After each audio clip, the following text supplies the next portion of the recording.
ભ્રષ્ટાચારમાં ગળાડૂબ Bhajap corporation પંચાયતથી લઈ અને દિલ્હી સુધી ટ્રિપલ એન્જિનની સરકારના કારણે ગુજરાતમાં અનેક કાંડો બને છે। એ પછી સુરતનો હોય, બરોડાનો હોય, રાજકોટનો હોય, મોરબીનો હોય, પાલનપુરનો હોય, જેમાં લોકોનું જીવન ખતમ થઈ જાય એવી નેગ્લિજન્સીને પણ આ ભ્રષ્ટાચાર ભૂખી સરકાર, આ ભ્રષ્ટ ભાજપ એની હદ વળોટે છે અને એને ઉજાગર કરવા માટે અમે સતત પ્રયત્નશીલ છીએ। અને છતાં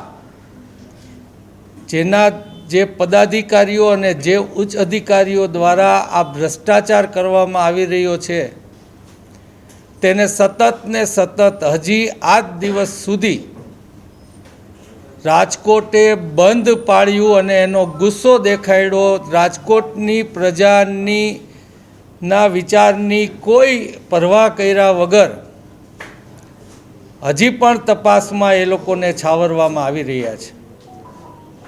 અમને જે માહિતી છે એ પ્રમાણે નાના અધિકારીઓને હરેક કિસ્સામાં અંદર કરી અને થોડા સમય પછી એને પણ છૂટા કરી દેવાના। આજે રાજકોટમાં 1-2 લોકો સિવાય કોઈ બીજા ઇન્સિડન્ટ્સ ગુજરાતમાં પહેલાં બન્યા છે એનો કોઈ વ્યક્તિ જેલમાં નથી।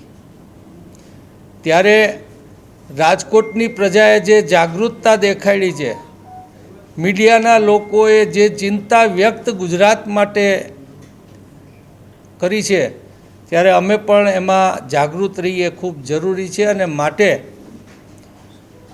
આ ભાજપને રૂક જાઓ કહેવાનો અધિકાર માત્ર લોકો પાસે છે અને માટે અમે આજે કલેક્ટરને કાલે અમે અરજી દેવાના છીએ અને માગણી કરીએ છીએ કે રાજકોટના લોકમેળામાં લોક જાગૃતિ માટે અમને ન્યા સ્ટોલ ફાળવે। અમારી વાત એ છે કે જો સરકાર એની વાહવાહ કરવા માટેના સ્ટોલ મેળામાં નાખી શકતી હોય તો સરકારની જે નબળી વાત છે એ પણ લોકો સુધી પહોંચવાનો મોકો અમને પણ મળવો જોઈએ। આવતા દિવસોમાં જ્યાં જ્યાં સરકારી જાહેરાતો, અને અમને ખ્યાલ છે કે આ અગ્નિકાંડ ભૂલાવવા માટે નવી નવી વાતો મેળામાં એ લોકો મૂકશે, ત્યારે લોકોને પણ યાદ રહેવું જોઈએ, લોકોએ પણ જાગૃત રહેવું જોઈએ। ને લોકોને મારી વિનંતી છે કે તમે પાનના ગલ્લે હોય કે કોઈ પાર્ટીમાં હો કે ઘરમાં બેઠા બેઠા ચર્ચા થતી હોય એનો અવાજ સરકાર સુધી પહોંચતો હોય છે, ત્યારે આ અગત્યનું એટલા માટે છે જેટલા જીવ ગયા એને તો આપણે પાછા નથી લઈ આવી શકવાના, પણ કોઈક દિવસ કોઈ પણ વ્યક્તિના આત્મજનનું આવી રીતના ગુજરાતમાં ભ્રષ્ટાચાર માટે બેદરકારી રાખી લોકોની જાનની પરવા કર્યા વગર જે પ્રકારે બધા કાંડ થાય છે એ કાંડ ન થાય એના માટે પણ લોકોની જાગૃતિ જરૂરી છે। ઘરમાં બેઠા બેઠા લોકોએ ચર્ચા કરી કે કોરોનામાં બાટલા નથી મળતી, ત્યારે પણ સરકારને વાત પહોંચી ગઈ હતી। આજે પણ એ જ ચર્ચા થવી જોઈએ કે જો સરકાર રાજકોટની અગ્નિકાંડ બાબતમાં જાગૃત નહીં થાય તો આવતા દિવસોમાં અમે એને મુશ્કેલીમાં મૂકી દઈશું। આવી ચર્ચા પણ લોકોએ કરવાનું ચાલુ કરવું જોઈએ અને એના માટે એમને જાગૃત કરવાનું કામ અમે મેળા દ્વારા કે એના પછીના પ્રસંગો આવશે એ દરેક પ્રસંગોમાં કરશું।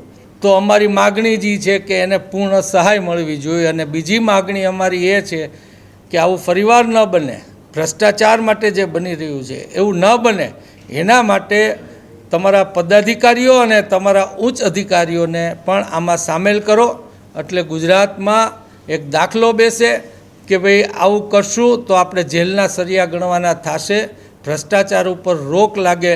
પરંતુ ખુદ મોદીજી હોય કે એની કોઈ પણ સરકાર હોય એ આવું નથી ઈચ્છતી અને ભ્રષ્ટાચારમાં માનવ જિંદગીની પણ કિંમત કર્યા વગર ડૂબેલી રહે છે. એ ચિંતાજનક બાબત છે.